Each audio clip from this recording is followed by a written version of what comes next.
A real nervous, paranoid thing I sometimes say is, if you're going to lock your bike there, is it a place where you would curl up and go to sleep? On the other hand, if there's already 4 people sleeping there, maybe not, etc. So location, location, location, and mix it up. Don't park at the same place every day. Thieves kind of look for that. And some of them, in their mind, I grew up with those kind of people, they go, he must not want that, or maybe he moved away because it's just still there all the time. Oh, look, there's dust on it. They rationalize. Stealing is a creative act, and you can't be creative if you feel guilty. So some thieves are trying to go, he's been there. Look, the one tire's mine, you know. So move your bike around and stuff like that. Keep it varied. This is the most depressing part of the presentation. Parting. In 15 minutes, I can take 3/4 of this bike, especially the most expensive parts. Those are, I think, 105 shifters. Probably $225 retail to replace. Guy's just going to snip the control cables, undo a couple bolts, take your whole handlebar set. And that's horrible because you usually know that it's bike mechanic or bikey people that have crossed over because they know how to take stuff off. Not much you can do about it. You can protect your wheels, A, by naming them, B, by buying, there's about 5 different kinds of quick release replacements you can put to turn your bike into a slow release. The cheapest is a hose clamp from Pep Boys. You take a hose clamp and strap it over the quick release lever to the frame and put a couple turns of electrical tape around it for mystery. Most thieves don't want to waste time undoing that. That means I really won my bike. They look at the bike and there's hose clamps on each quick release. There's the names are written on the sidewalls. The guy's going, this guy really likes this bike and it might be around. You know, it's on that sends a symbol. The softer a target your bike is, the less scared it is. Done a bunch of stuff to write your stickers on it, this, that, it's named up, and you maybe have various things. Okay, here's a self-serving quote. I said there's 5 kinds of quick release replacements you can put on your bike. The best is pit locks. They cost over $110, are made in Germany. Do not lose the locks. You got to dremel the crap out of it to get them off. Number 2, if you get any kind of wheel security system, make sure you have it with you when you bring your bike for tune-up or a flat to your local bike shop, because we can't even get the wheel off of it, and we got to call you to bring the key back, except it goes, the mailbox has not been set up yet. And then they go, why isn't my bike fixed? And we go, we couldn't get your wheel off. We tried biting it, but it didn't work. Of those 5 quick release replacements that I mentioned, one of them really sucks. And guess who can tell you that it sucks, it doesn't work well? Your local bike shop. Do not buy any quick release replacements on the internet, because on the internet everything is great if your card clears. You must go to your local bike shop, or at least ask your commuter friend which quick releases really work. So that was the self-serving part of this program. Please go to your bike shop and ask what things we can do to keep stuff on your bike, etc. You can do other little things too. Some people will put a ball bearing in there with a little bit of wax, and it just boggles people's minds. Or you wrap tape around it, or you do things. It just makes stuff weird. You might even do a zip tie of an X like that. That's wacky, but we live in wacky times. You know, you wouldn't believe the stuff I had to do to try and keep my battery in my car. So if you're trying to keep the pieces on your bike, you can use zip ties.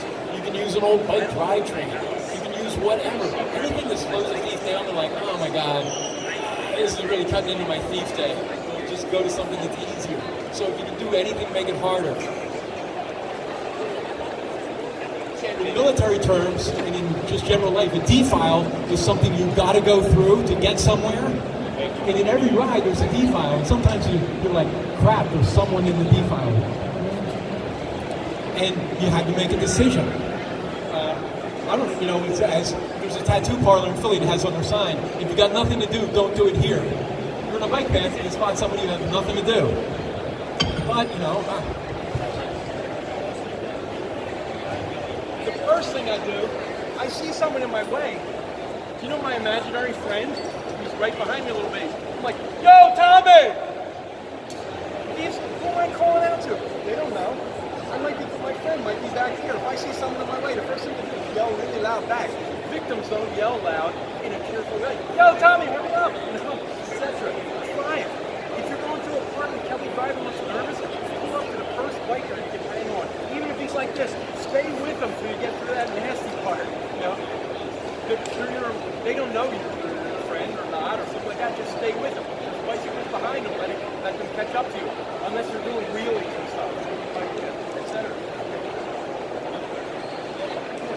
Dad, give me my bike. Give me my bike. Give me my bike. Come down this way.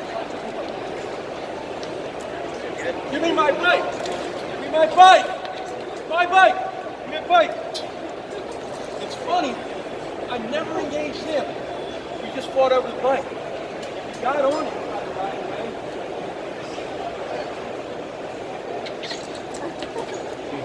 Kicking the back tire. Never engaged with him. Let me go. No, I don't know. It's a prop. The first thing you do is start making noise. None of this silent struggle stuff. You don't want to find out it's Freddy or something.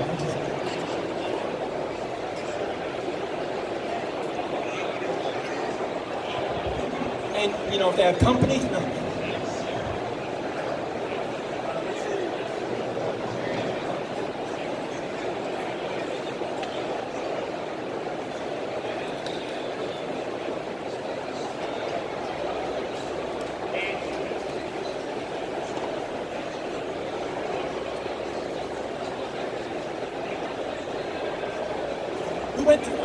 I went to West Catholic, but also went to a Vic Prep.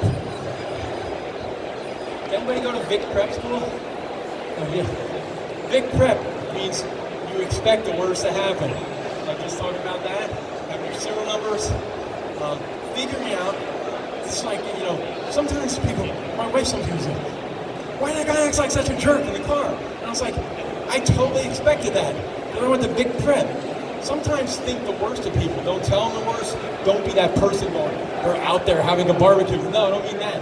When you're on their bike, think about what somebody would do if they want to have a bike and do the opposite. Go somewhere, slow down, speed up, this or that. Don't ride up the corners and put your foot down. You know, 33rd Street. Okay. If you're not going to make the green light, slow down mid-block. Don't, you know, go to Vic Prep. Think about that stuff. If somebody asks you what time it is, no, this is really don't want to know what time it is, what kind of bike is that, or this or that, or just don't do those things. Remember I talked about location, I missed one. How many people live in an apartment building with more than 5 other apartments? I can get into it with an empty pizza box. I'm going to ring every bell, which some of my rotten friends did growing up. I'm going to ring every bell, and someone will go, and they're like, pizza, they're like, I get pizza for, you know, and they just buzz you in. Try it in your apartment. Go there, ring every bell, and say pizza. One of your neighbors will just buzz them in to be helpful. The guy with the pizza box drops it in the doorway so it doesn't shut. He might even rip a piece off and drop it in the second door because they both lock. Then he'll take 1, 2, 3, every bike out of the hallway, and he will take them somewhere. So victim prep is also to decide what you're going to do when your bike gets stolen, which we'll get to that in a second. But most bike thieves don't have cars or flatbed pickups or any of that stuff. We will deal with that in a second. Let's see. Okay, so you went to this workshop and you did everything I asked you, and you come back and your bike is gone. And it's like, oh, dude, where's my bike? Anyhow, so your bike is missing. What's your number one priority in the first 5 minutes?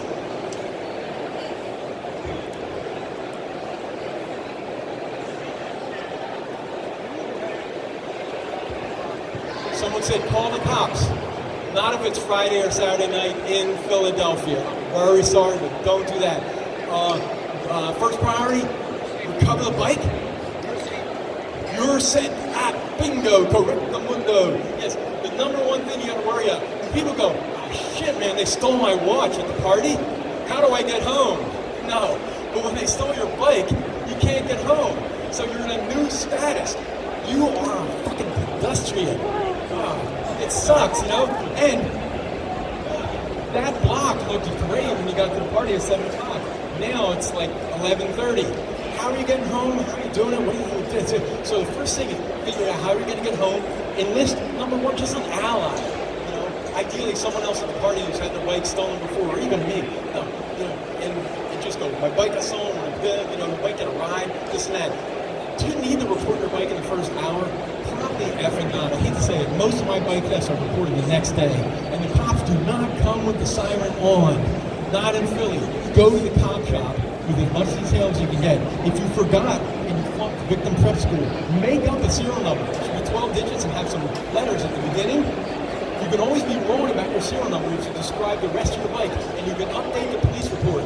But if you say to the cops, my bike was stolen and it was a Trek or a Specialized and I think it was blue or black, they're going to be like, so sleepy, you know, they just can't do anything. They're going, you don't care, you didn't record your things.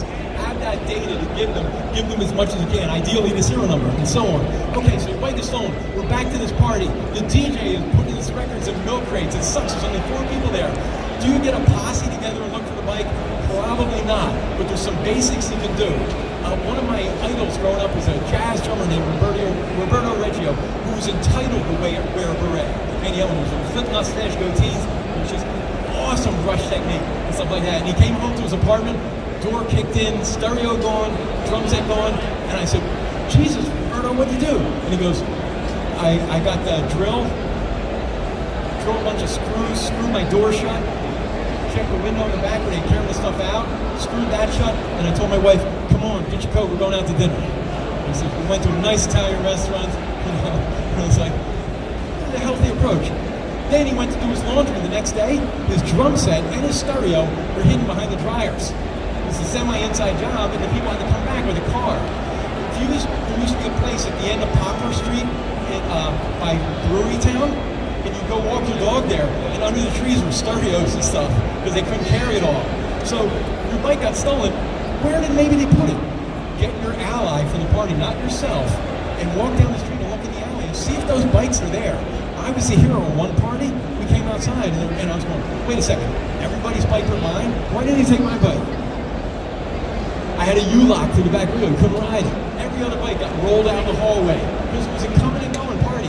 So I went out, there's a dumpster, and they go, what are you doing? I chinned up, and I go, all the bikes are in there.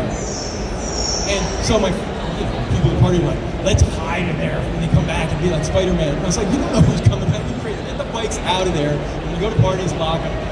Many hosts are very proud of their house, and they go, oh yeah, just put it in the backyard, it'll be fine. If you've ever been in it's called a non-gentrifying neighborhood, it's never ever gentrifying, you look out your back window, and there's a guy walking the fence, the cinder block divider between the yards, and he's walking like this. He is counting yards for the bikes he wants. So at night, there's going to be no confusion about which yard he's going to hop in and get those bikes out. If your bike is in your backyard, it may as well be in your front yard, side yard, or whatever yard, etc. I even lock my #1 bike on, I have an enclosed sun porch. It's locked there to something because I don't want to hear from my neighbor, as my friend did. Oh yeah, it looked like a Bianchi, and they had a flat screen on the handlebars. You know, so not only did you give him the bike, you gave him the flat screen, and you rode away with it. So do a minor search for your bike. #2, don't give up hope. Half the bikes that are recovered after year 1. And that means about a year in, you should remind everybody, email out to shops, this and that. You should always have access to a lock within a short period. Do you know any bike messengers or caviar people? You tell them $100 or a case of beer, you know, and etc. And give them that description. Those people find stuff, they're everywhere. And they have a lot of guts, a lot of them will throw their lock on it and call you up and stuff like that. Make sure you have their number entered in your phone so that you pick it up and you know to go rush to where the bike is. And then if you went to victim prep, you have the serial number because you might be getting the cops involved in sawing that off, and you better have real proof of ownership. So dude, where's my bike? Even a year later it can happen, this and that, etc.